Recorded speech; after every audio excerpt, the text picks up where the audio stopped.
What kind of a nation are we? Are we a nation that exalts God above everything else? Or are we a nation that have turned away from God?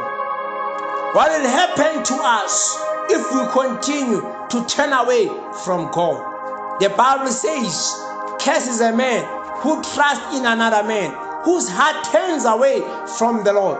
According to the book of Jeremiah chapter 17 verse number 5.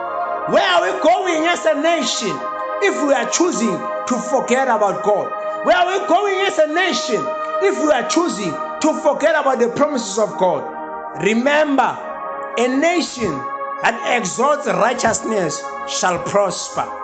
Proverbs chapter 14 verse 34. Righteousness makes a nation great. Sin is a disgrace to any nation.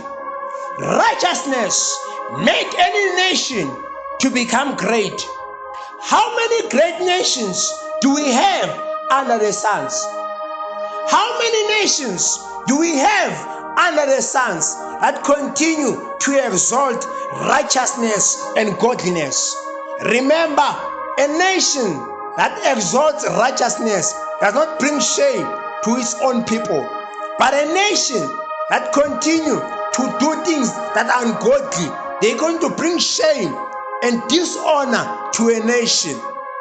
What kind of a nation are we? Are we a nation that put God first, or are we a nation that involve God along the way when we begin to encounter trouble? Or are we a nation that have turned away from God? People of the earth, may we come back to God.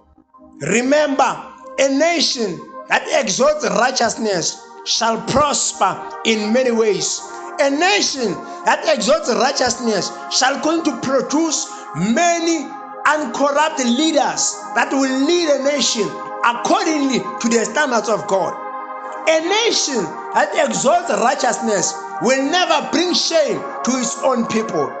Question is, what kind of a nation are we? Are we a nation that is being pleasing before God?